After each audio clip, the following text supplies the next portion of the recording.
Sente-se aí em nome de Jesus. Tome o seu assento aí.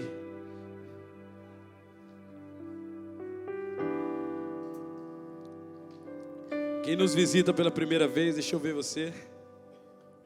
Levanta a mão, sejam bem-vindos. Por favor, fiquem à vontade. Bem, se quiser tirar o sapato, tira. Se tiver a meia rasgada, não tira. Fiquem na liberdade. Senhor Matias, estava te esperando, Senhor Matias. Seja bem-vindo, em nome de Jesus. O Senhor Matias é o pai do pastor Murilo, está aqui com a gente. Irmãos, e ontem eu estava com um versículo tão conhecido, todo mundo conhece, é Salmo 122, versículo 1.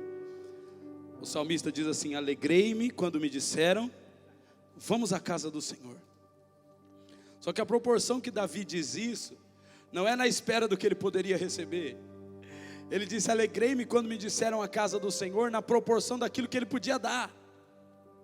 É como se Davi sentisse dessa maneira: eu vou à casa do Senhor porque Ele vai desfrutar de mim. Eu vou à casa do Senhor porque Ele vai receber tudo o que eu tenho para dar. E a nossa expectativa talvez foi invertida, em pensar: eu vou lá para ver o que Deus vai fazer. E nós vamos condicionando e rebaixando Deus ao serviço que Ele presta a nós e não propriamente a quem Ele é. Você sabe qual é a diferença de adoração e ação de graça? Sabe? Então, para que eu possa te falar, eu gostaria que agora as movimentações cessassem, por favor. Que você não seja um instrumento de dispersão. Os cooperadores possam se movimentar clinicamente, para que o evangelho possa ser pregado aos corações, sem a dispersão da mente. Posso ouvir um amém? Então agora eu vou dizer: você sabe qual é a diferença entre adoração e ação de graça? A diferença é que a adoração é quando nós proclamamos quem Ele é. Então nós vamos adorar a Deus e nós começamos a declarar e a proclamar quem Ele é. Ele é santo, Tu és grande, Tu és o rei, Tu és o alfa, Tu és o ômega. Adoração é a expressão dos nossos lábios acerca de quem Ele me ajuda, de quem Ele. E a ação de graça? A ação de graça é a expressão do nosso lábio em relação àquilo que Ele faz. Em tudo aquilo que Ele já fez em nossas vidas, nós falamos: Pai, eu te louvo pelo que o Senhor fez, eu te louvo pela minha saúde, eu te louvo porque eu tenho onde morar, o que comer, eu te louvo pelo que o Senhor já está fazendo. A ação de graça está relacionada àquilo que Deus faz, e a adoração, aquilo que Ele. Vocês não estão prestando atenção? A adoração está relacionada àquilo que Ele, e a ação de graça, aquilo que Ele faz. Então, quando nós nos reunimos para adorar a Ele, nós precisamos ter um sentimento de quem Ele é. Então a gente sai de casa com temor. Amigo, você não está vindo aqui para adorar o Zé Esquina. Você está vindo aqui para adorar o Criador do universo, que com o sopro da sua boca Ele fez existir tudo o que há. Esse é quem você vem adorar, o Criador do céu e da terra, que te chama de filho e gosta de ouvir teu coração. Mas quando nós nos reunimos, nós precisamos oferecer a Ele ação de graça. Obrigado. Nós somos gratos pelo que o Senhor tem feito. Nós somos gratos pelo que o Senhor está promovendo. Nós somos gratos porque nós não estamos nus, nós não estamos necessitados, nós não estamos desamparados, nós damos graça. Deixa eu ensinar uma coisa para você, querido. A ação de graça vai levar você a lugares que você ainda não imaginou chegar, mas a ingratidão, ela bloqueia os caminhos.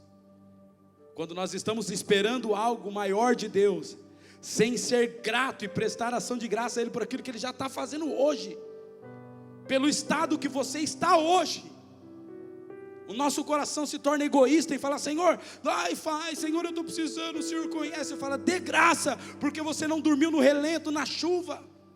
Dê graça porque você está confortável. Dê graça porque você tem saúde. Dê graças a Deus. E os caminhos vão sendo aplainados e pavimentados para que a gente possa alcançar lugares maiores. O que é a ação de graça? A proclamação de gratidão em cerca daquilo que Ele faz. E o que é graça? Ação de graça é relacionado ao que Ele faz. E a graça está relacionado ao quê? A um favor que nós não merecemos. Por isso que nós devemos prestar ação de graça, porque o que Ele faz a gente não merece. Por isso que nós devemos chegar diante dEle com ações de graça, porque tudo aquilo que Ele estabeleceu na minha vida e na sua vida, até aqui, Ele fez por graça e não por mérito. Você sabe por que é que Deus, Ele estabeleceu, ouça isso, querido, Ele estabeleceu a vivência dos crentes pela graça? Por que é que foi estabelecido por Deus que os crentes, eles viveriam pela graça? Por quê? Porque o Pai exaltou Jesus sobre todo nome, no céu, na terra e debaixo da terra, e a Ele foi dada toda a honra, toda a glória, todo o poder, todo o domínio e toda exaltação, desde os séculos dos séculos e para sempre Amém? Por que é que nós vivemos pela graça, Paulo? Para que nós não venhamos ter a petulância de chegar diante de Deus e falar assim: está vendo?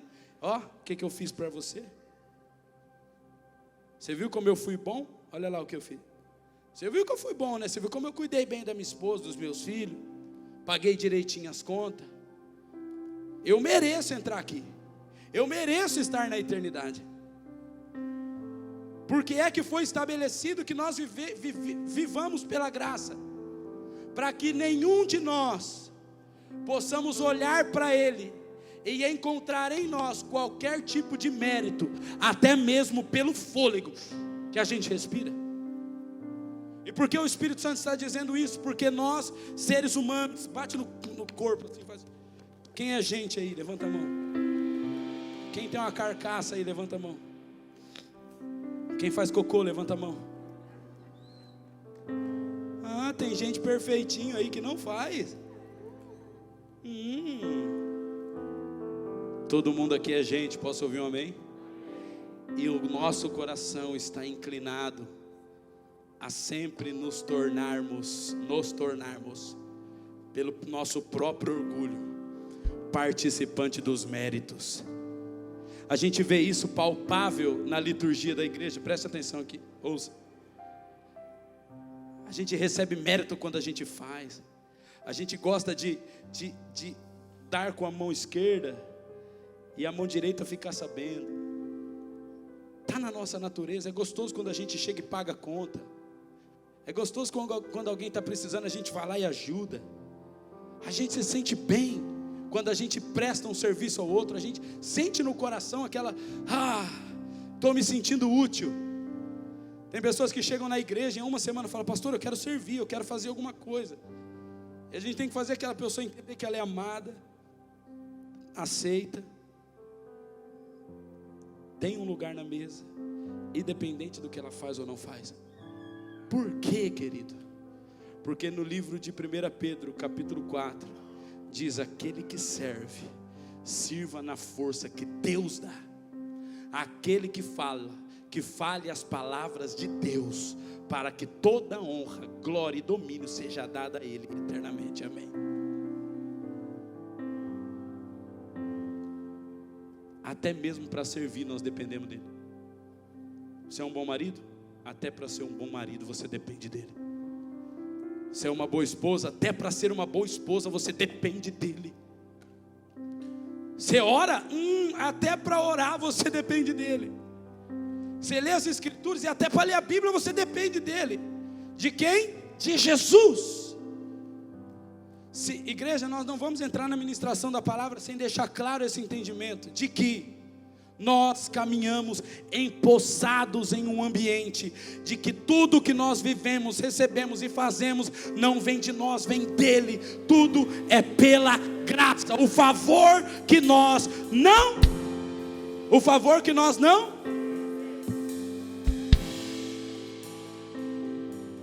tudo fica mais leve quando a gente entende isso. Sabia? Fica mais leve. Porque a gente não tem uma autocobrança na performance, uma autocobrança no resultado. A única cobrança que a gente tem diariamente é para estar diante dele, receber da fonte. A única cobrança que a gente tem é para estar diante dele todo dia, como um vaso vazio, dizendo assim: ei, tem um pouquinho de azeite para hoje?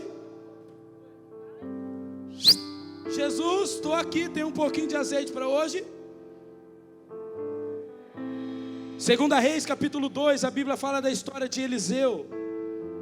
Uma mulher se achega a ele e fala assim: ei, o meu marido, teu servo, foi morto, e ele deixou dívidas, e os credores agora querem roubar as crianças para pagar a dívida, querem pegar os meus filhos. Não deixa, o que eu faço? E o profeta diz para ela assim: pegue com seus vizinhos vasilhas vazias. Pegue vasilhas vazias. Ouça, entre para dentro da sua casa, feche a porta, pegue os teus filhos dentro de casa, e o azeite da tua botija não vai faltar. Aquela mulher pegou o azeite e ela fazia o quê? Ela derramava o azeite na botija, na vasilha, o quê? Como que estava a vasilha? E quando ficava cheia, ela colocava de lado e pegava outra. Ficava cheia, ela colocava de lado e pegava outra. E quando a última vasilha ficou cheia e não tinha mais nada vazio, o que aconteceu? O quê? Por favor, querido, entenda isso: o azeite cessou. Profeticamente o texto está dizendo acerca de mim e de você nesses dias, porque o azeite que desce do céu, ele tem nome. A oliveira precisou ser prensada, a oliveira verdadeira precisou ser moída para deitar o azeite puro e genuíno, que é o Espírito Santo. O azeite, o óleo, que é o Espírito de Deus sobre a minha vida e a sua vida. Agora, se nós não nos achegarmos todo dia a Ele como vasilhas vazias, falar assim: Senhor, eu estou aqui e eu preciso da sua graça. Senhor, eu estou aqui e eu preciso da sua graça. Por favor, eu preciso que você entenda isso. Se você não se achegar como uma vasilha vazia todo dia, aí passa 1, 2 dias, vasilha está cheia, o azeite para de jorrar. Por quê? Porque não se apresentou diante da fonte como uma vasilha vazia. Tá tudo bem, agora eu sou o marechal, tá tudo bem. E o azeite, por que o azeite para quando a vasilha está cheia, querido? Sabe por quê? Para que você não receba a glória que é de Deus, para que você não usurpe da glória que é de Deus. Quantas vezes, minha filha, nós cantamos aqui: ninguém vai roubar a tua glória, ninguém vai roubar a tua glória. Quantas vezes, Caio, nós cantamos: ninguém vai roubar a tua glória. Quantas vezes? E eu estou aqui para profetizar e proclamar o que nós estamos cantando: ninguém vai roubar a glória que é de Jesus Cristo. Ninguém vai dizer assim: foi pelo meu mérito, pelo meu dom, pelo meu talento, pela minha capacidade, pela minha disposição, porque eu sou bonzinho, porque eu sou crente desde quando eu nasci. Não, literalmente não.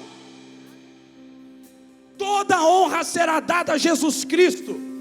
Por quê? Porque Ele é o primeiro, Ele é o último. Ele é o único que vive desde a eternidade. Então, querido, você quer ser um homem e uma mulher frutífera? Olhe para você como uma vasilha vazia. E todos os dias vá para dentro do lugar secreto. Entre lá e diga assim: Senhor, mais uma vez eu estou aqui. Abre a torneirinha da graça sobre mim e deixa o Espírito Santo descer. Se não for assim, meu irmão, nós seremos usurpadores da glória de Deus. Poderemos chegar diante dele na eternidade e falar: você viu o que eu fiz para o Senhor? E Jesus vai falar assim: você só fez porque eu liberei a autoridade do meu nome para você fazer, senão você não fazia.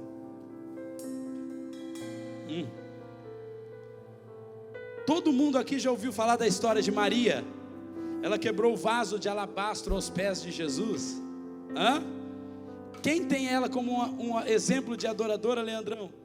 Que adoradora genuína. Ela pegou um ano de trabalho dela, um vaso de alabastro caríssimo, e ela quebrou aos pés de Jesus. E eu quero ser como Maria, adoradora, que entrega tudo aos pés, que não mede esforço para dar. Mas nesses dias, querido, olhe para mim, nós não podemos ser somente como a Maria, que faz a oferta relevante. Nós precisamos ser como vaso quebrado para perfumar o corpo. A gente precisa ser quebrado, falar: Senhor, o que tem em mim vai ser liberado sobre o meu irmão, o que eu carrego vai ser liberado sobre alguém.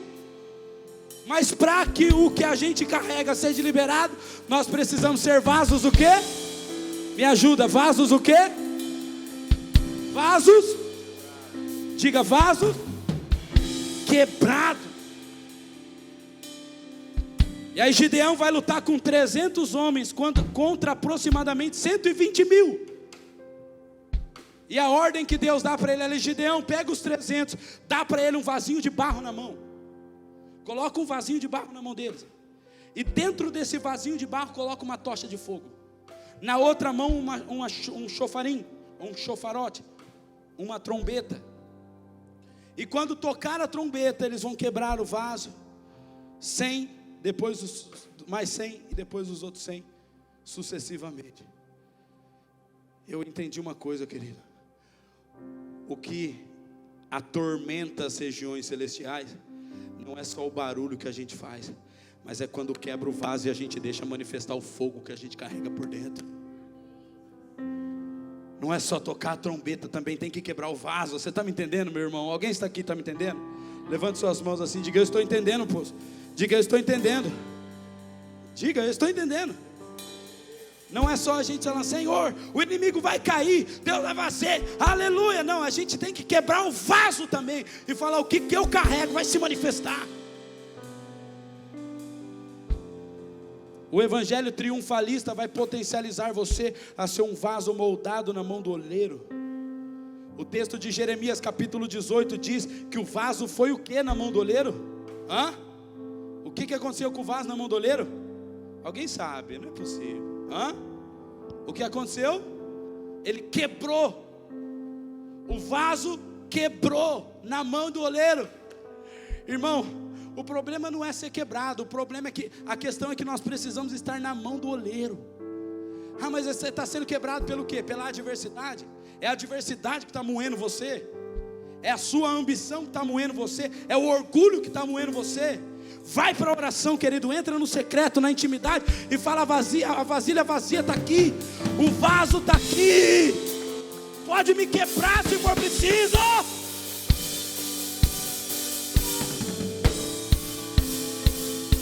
Alguém está entendendo aí? Levante sua mão, dê um glória a Deus, diga: sim, Jesus.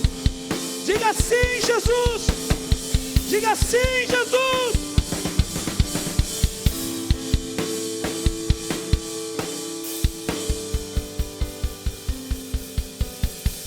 Vamos lá? Posso pregar agora? Posso? Abra sua Bíblia comigo no livro de 1 Pedro capítulo 3.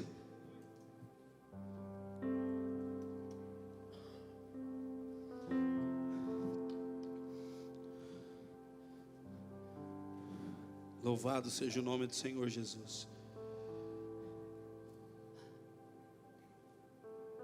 1 Pedro capítulo 3.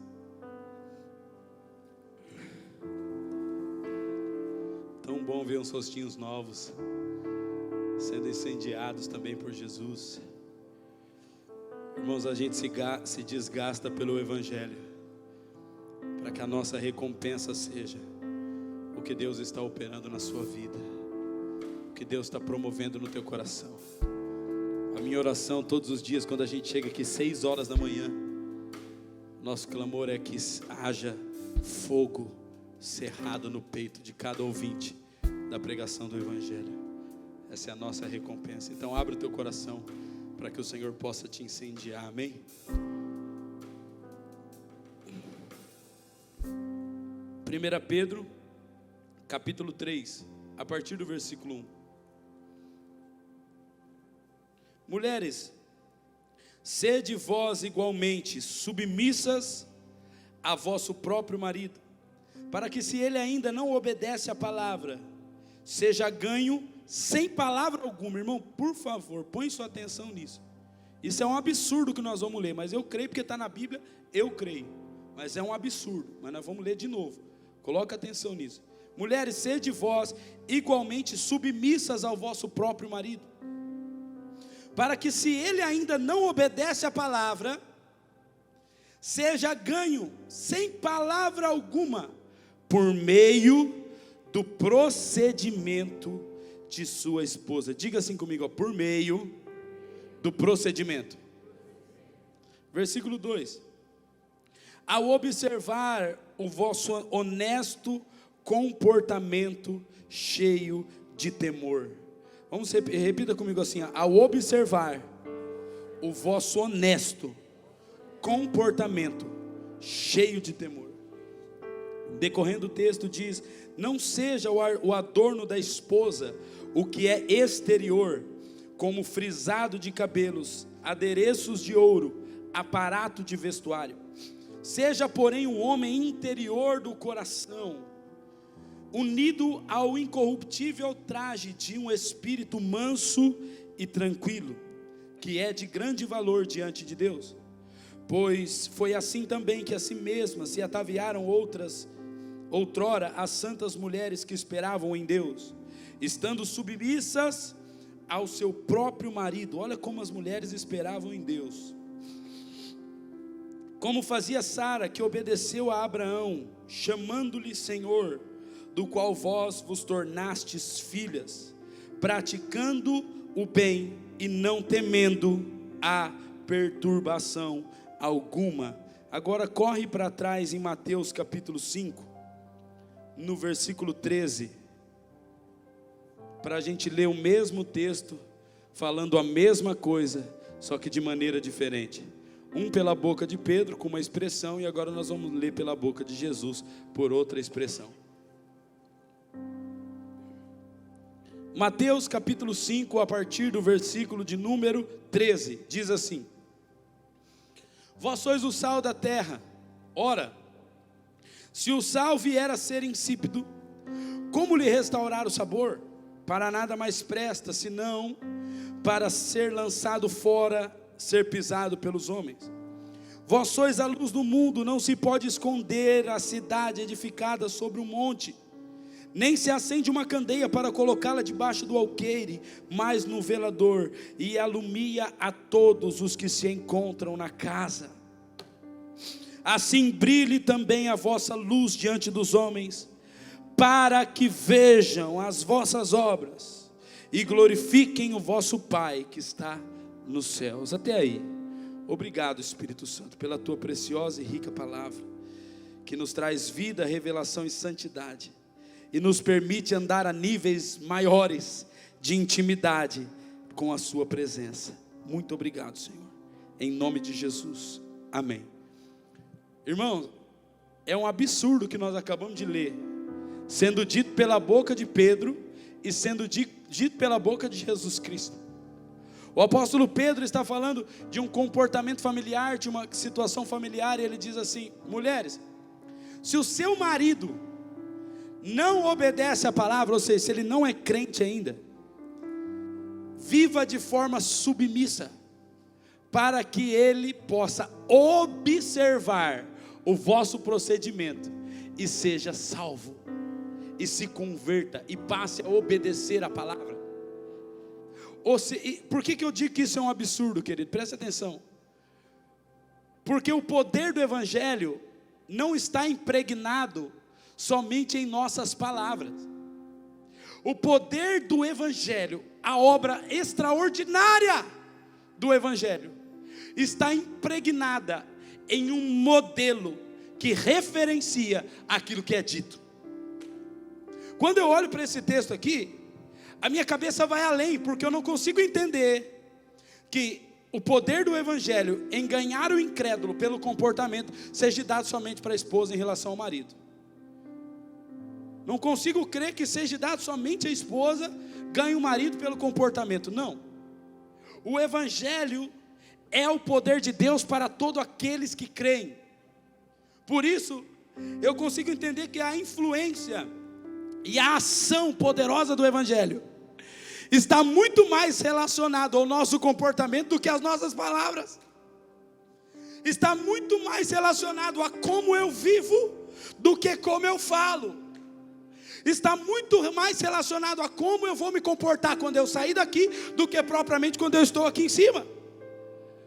O que é que muitos cristãos ambicionam? Eu quero estar lá em cima para fazer a obra de Deus. E aqui o texto deixa explicitamente claro que fazer a obra de Deus é tornar-se um padrão correto para servir de influência para qualquer que esteja a esfera do seu relacionamento. Você pode falar, uau! Irmão, eu quero que você entre na profundidade do que é o poder do evangelho. E quando eu estava meditando nessa palavra, eu via por trás de mim como se fosse uma onda evangelística.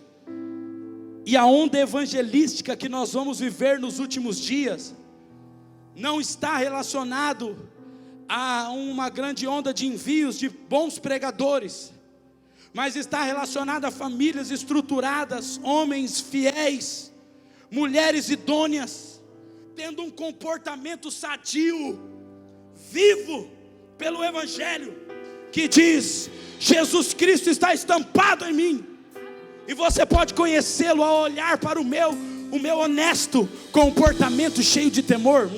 Calma aí. Aí Jesus fala assim, vocês são sal da terra. Tem 3 citações do sal na Bíblia que são relevantes, 3. Em 2 Reis, no capítulo 2, Eliseu chega numa cidade, e os homens da cidade falam, Eliseu, a cidade é boa, ela está bem situada, mas as águas são amargas, preste atenção. E ele diz, me traz um prato novo, e coloca sobre esse prato sal. Trouxeram um prato novo, com sal, e Eliseu pega o prato, vai na fonte das águas, e ele derrama o que na água? O que ele derrama na água? É o prato? É o que? É o sal. E as águas se tornam saudáveis e doces. A outra citação relevante de sal na Bíblia é em Gênesis capítulo 19, quando Abraão apela para que Deus salve o teu sobrinho Ló, e Deus salva o sobrinho Ló e fala assim, sai da cidade, mas não olha para trás. E quando eles estão saindo, a mulher de Ló olha para trás, o que acontece com ela? Alguém sabe? Vira uma estátua do quê? Ela vira um monumento, uma estátua de sal. E a terceira citação relevante do sal na Bíblia é quando Jesus define a identidade dos discípulos. Ele fala, vocês são o quê? Sal da terra. Ou seja, a partir da definição da identidade, que Jesus diz, vocês são, é definitivo, vocês são sal. A Bíblia fala de 2 expressões, o sal que está dentro de um prato novo. O que eu entendo acerca de prato novo? Eu entendo que não adianta o sal estar esporadicamente solto, o sal precisa estar congregado. O prato fala de um lugar de ajuntamento, de agrupamento, porque ele não falou, traz o frasco de sal, porque o sal não pode ser esporádico, irmão. O sal precisa ser congregado, precisa estar reunido, ajuntado, pertinho. O prato novo representa a igreja. E por que é que muitos cristãos não conseguem ser relevantes aonde estão? Porque eles não conseguem ter como relevantes o prato novo. Eles não conseguem ter como relevante estar no meio da congregação e dizer assim, irmão, dá licença, tem um espacinho para mim nesse prato aqui? Vamos se juntar, vamos se congregar, vamos se reunir. Não ouse desfrutar daquilo que é coletivo dentro do seu individualismo, querido. Porque o poder do evangelho não é dado a mim, não é dado a você, o poder do evangelho é dado a nós. Posso ouvir um amém? Diga assim, a nós. Você pode abrir a sua boca e dizer, a nós. E dentro de um ambiente congregacional, o sal serve para ser uma influência na cidade. Deixa eu dizer uma coisa para vocês. Francamente, eu tenho observado, querido, nesses dias, ouçam os pastores, por favor, que Deus está ajustando e definindo a esfera de movimentação, de expressão de cada congregação. Entende, Fábio? Deus está pegando cada prato e falando assim, deixa eu definir a porção de sal que vai aqui. Deixa eu definir a porção de sal que vai aqui. Presta atenção, irmão, Deus não planta uma igreja para encher ela de gente. Deus planta uma igreja para que as fontes de vida da cidade sejam restauradas. Deus não planta uma igreja para a gente ter uma estrutura e fazer eventos. Deus não planta uma igreja para que a gente possa comer junto depois do culto. Deus planta uma igreja para que nós possamos tornar saudáveis as fontes de vida da sociedade, no meio dos pobres, no meio dos carentes, do órfão, da viúva, do necessitado, dos perdidos, no seu trabalho, na sua escola, na sua família, no seu prédio, na sua vizinhança. É para isso que Deus planta uma igreja, para tornar saudáveis as fontes de vida da cidade.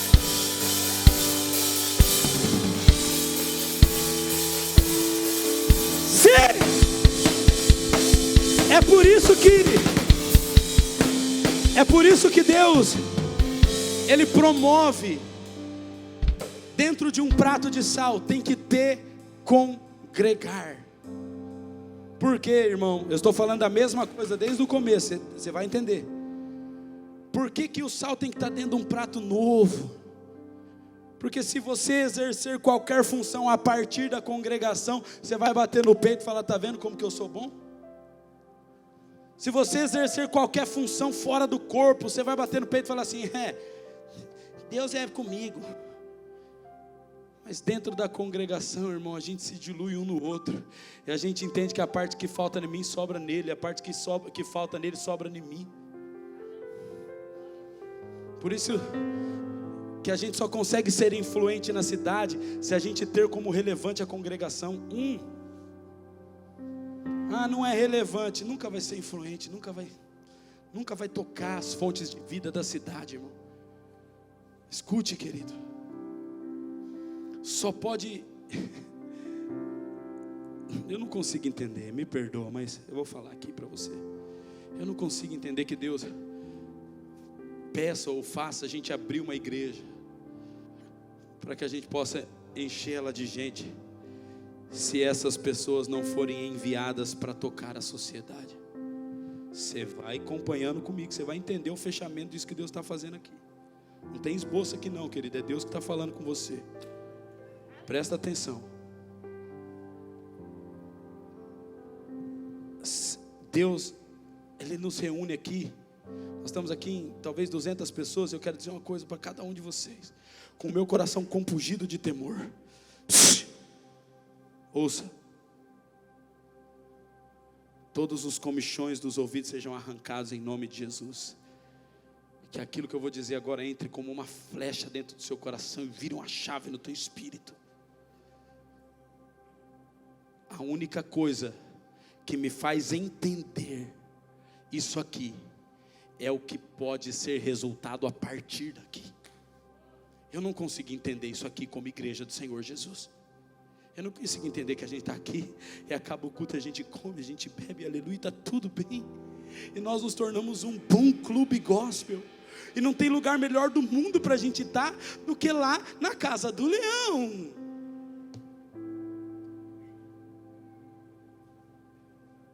Francamente, eu não consigo entender a igreja a partir disso, querido.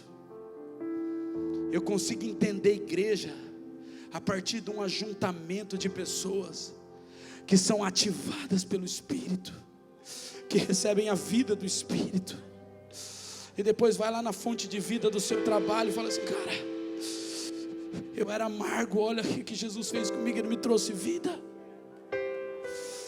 Eu era doente, eu fui curado. Se não for para sair daqui e testemunhar o que Ele está fazendo aqui, não é relevante, não faz sentido. Então a gente não vai chamar isso de igreja, vamos chamar isso de pub gospel.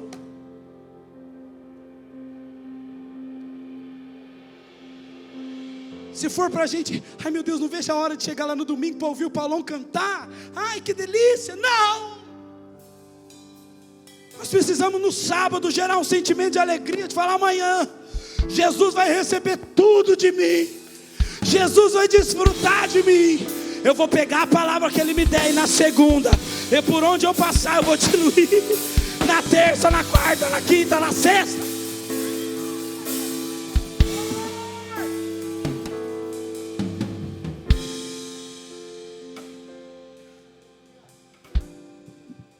Tá bom, vou continuar. E vou dizer para você, se a gente não entender esse princípio de congregar, estar reunido para ser uma expressão de vida lá fora, nós vamos viver a segunda expressão, porque definir, Jesus definiu. Ele diz, vocês são o quê? São o quê? O sal. Identidade. Então está falando de mim e de você. Se nós não nos posicionarmos dentro da palavra profética de Eliseu, nós vamos nos posicionar dentro da palavra profética de Ló. A gente só vai servir de monumento para tirar foto e postar na internet.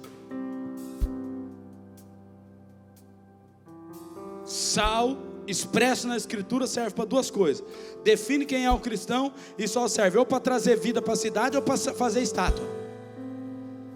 E dentro da nossa identidade como cristão, nós temos duas expressões e você decide o que você vai viver. Ou você vai servir de vida onde você estiver, ou vai servir de monumento bonitinho para tirar foto e colocar na internet. Fala, Jesus é comigo. Jesus é comigo, eu sou crente. Versículo bíblico, monumento, está lá, coisa mais linda. Eu não estou falando que a gente não deva fazer isso, deve, mas eu estou falando que não dá para a gente servir de aparência no cristianismo, querido.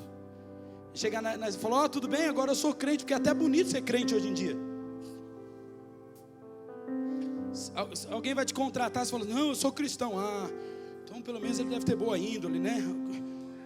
Traz aceitação falar que é crente. Antigamente era vergonhoso, né? A gente ia para a igreja e escondia a Bíblia, né? Porque era vergonha. Hoje não. Hoje traz aceitação, fala, sou crente. Ai, que bom, então ele é bonzinho. Irmão, o mundo não pode nos ter como bonzinho. O mundo tem que nos ver como uma ameaça. O mundo tem que nos ver como uma ameaça. Aonde eu e você chegarmos, o mundo tem que olhar e falar, meu Deus, as coisas aqui vai ter que mudar porque esse cara chegou. O mundo tem que nos ver como uma ameaça, querido. Posso ouvir um amém? Posso ouvir um aleluia? Aonde estão os leões aqui?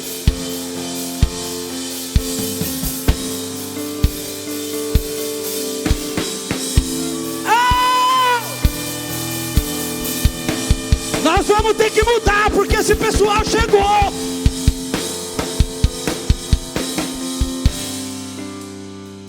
Ai, que bonitinho, ele é crente. Não quero esse cara nem perto de mim, porque ele é crente. Vai que ele chega perto de mim e começa a descobrir todos os meus pecados, e eu não quero. Aonde a luz chega, irmão, a gente tem que intimidar as trevas.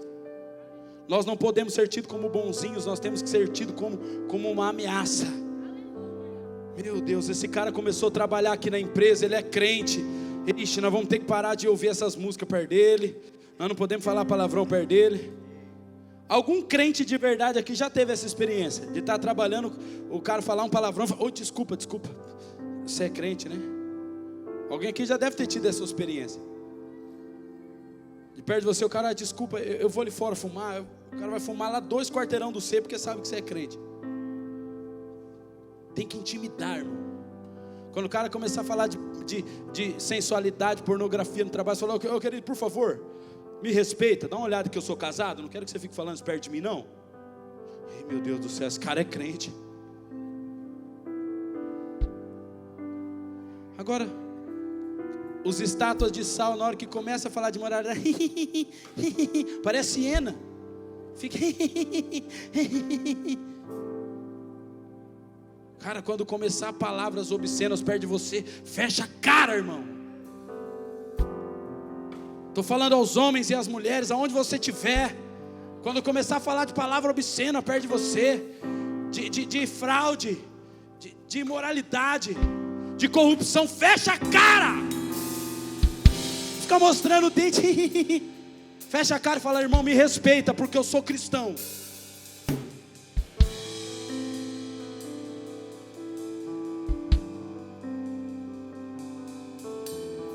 Ou o sal vai curar as fontes de vida da cidade, ou vai servir de monumento. Eu digo isso com muito temor e com muita tristeza no meu coração. O que nós mais conseguimos ver hoje, por onde a gente anda, é que as cidades, elas não estão sendo tocadas, mas os monumentos de sal estão cada vez maiores. Você leu comigo 1 Pedro capítulo 3?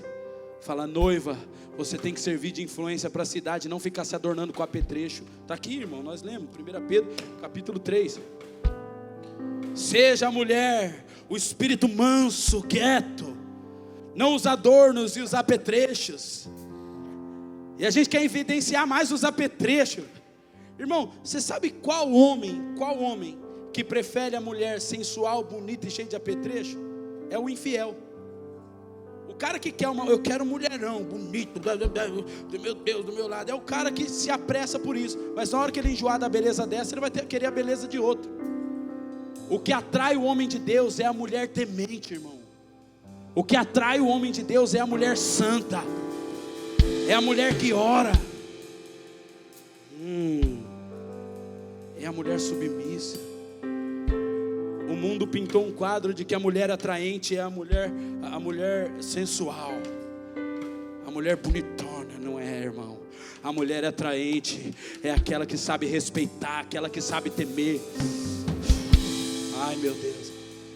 Por que eu estou falando isso? Porque é assim que nós precisamos olhar para a igreja nesses dias. Da mesma feita que a mulher tem o poder de converter o marido incrédulo pelo comportamento, por favor, imagina o que a igreja vai causar na sociedade, irmão. Pelo amor de Deus, nós fomos chamados para fazer um regaço. Nós fomos chamados para fazer um regaço no mundo. Por onde nós passarmos, batendo no peito e dizer: ei, você quer ver Jesus? Olha para mim.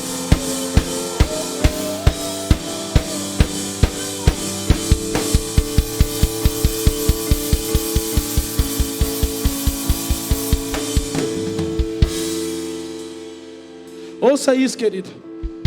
O poder de influência do Evangelho é a coisa mais magnífica que você pode imaginar.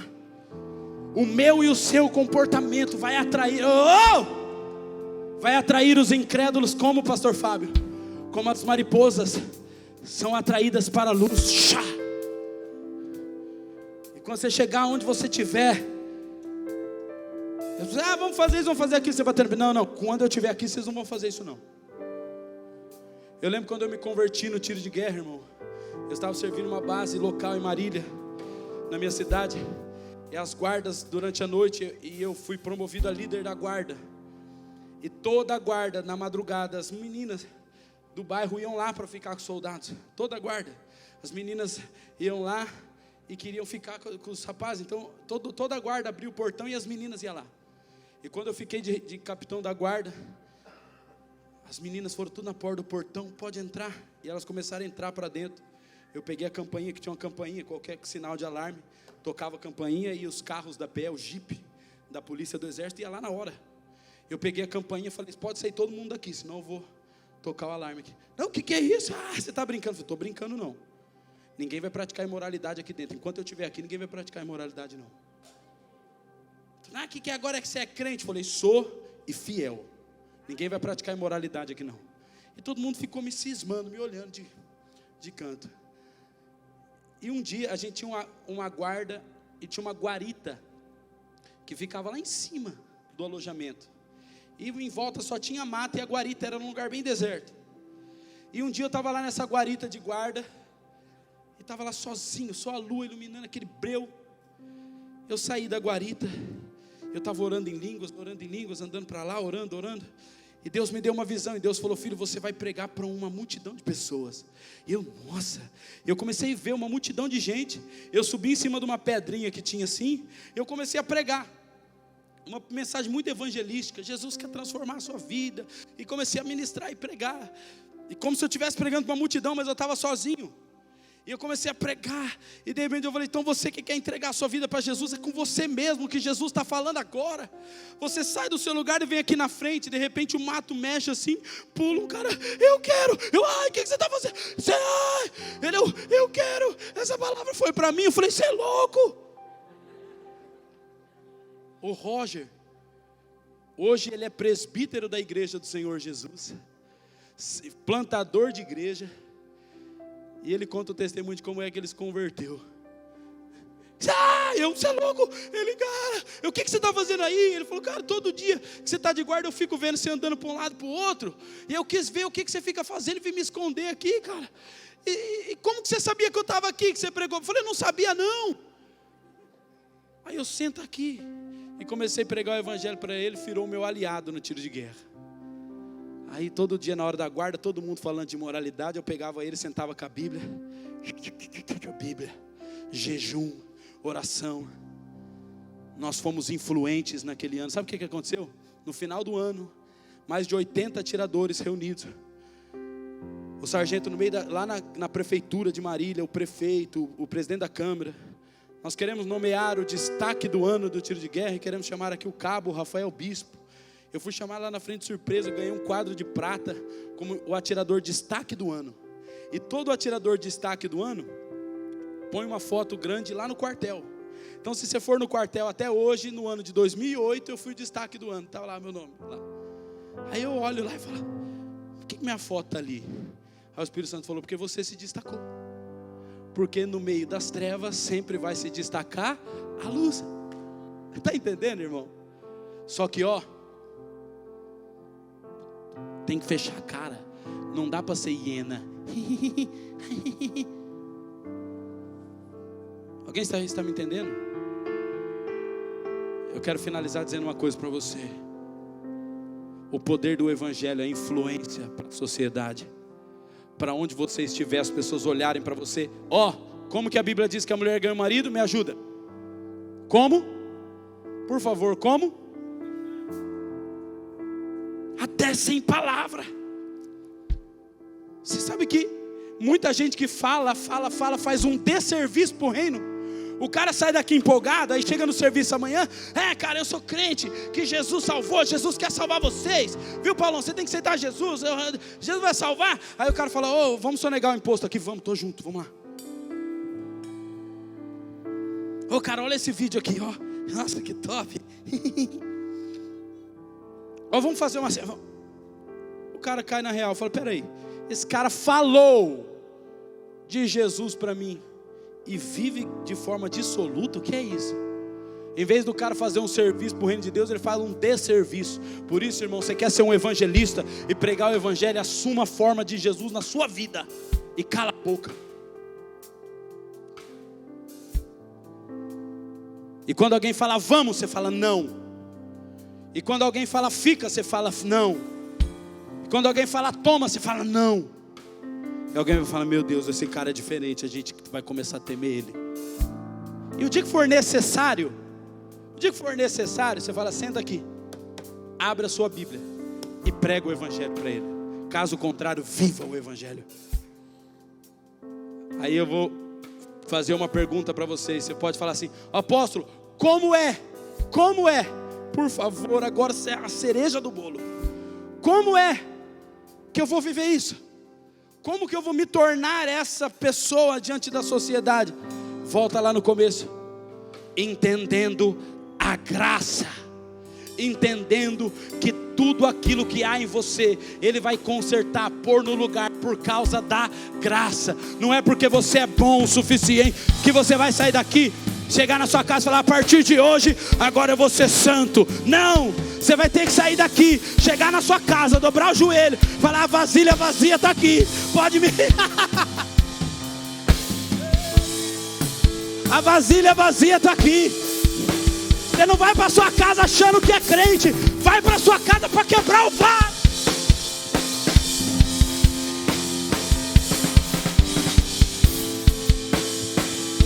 Ouça, em nome de Jesus.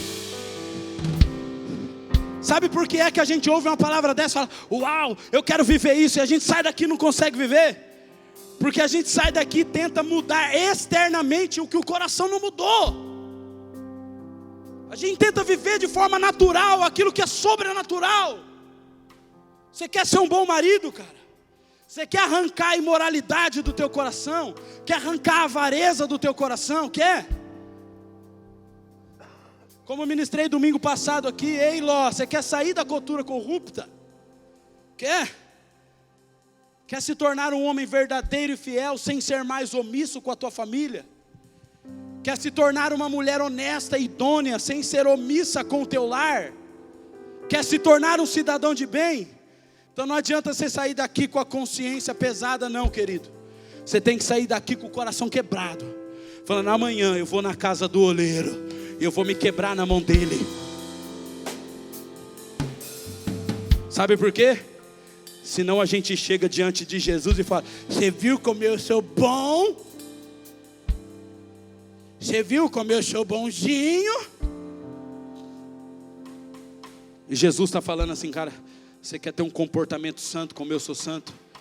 Então desce na casa do oleiro, coloca a botija vazia diante do oleiro e fala, enche hoje, enche amanhã, enche depois da manhã, enche todo dia no mesmo lugar, fazendo a mesma coisa, todo dia, todo dia, todo dia, todo dia.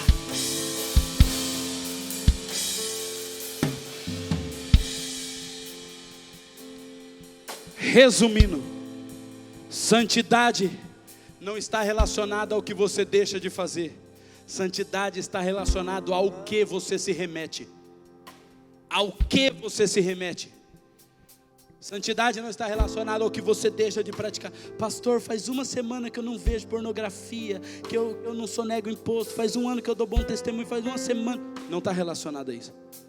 Está relacionado, pastor, faz um mês que eu estou orando todo dia.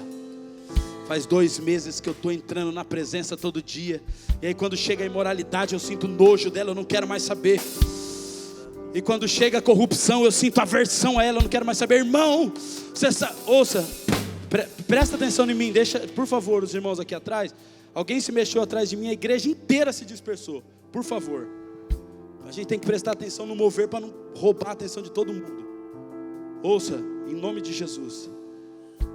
Santidade está relacionada ao que você se remete. Não diz respeito ao que você deixa de fazer, querido. Diz respeito ao quanto você está entrando nele. Sabe qual é o sentimento de santidade? Jesus entra no templo e ele abomina a corrupção. Quando ele entra no templo, ele abomina os cambistas, ele abomina os ladrões. Aí quando ele entra no templo, ele pega um azorrague e fala, não, enquanto eu estiver aqui, eu sou guardião da casa do meu pai. E ninguém vai fazer da casa de meu pai covil salteadores, porque a casa do meu pai será a casa do oleiro. A casa do meu pai será chamada casa de oração para todos os povos. Esse é o sentimento que eu e você devemos ter, querido. Fique em pé no seu lugar aí. Vamos esvaziar a botija. Vamos. Vamos. Feche os seus olhos aí onde você está. Por favor, quebrante-se diante de Jesus. Deixa o Espírito Santo aplicar a palavra no teu coração agora. Vamos lá. Vamos lá. Diga, venha Espírito Santo. Transforma-me e enche-me, Jesus.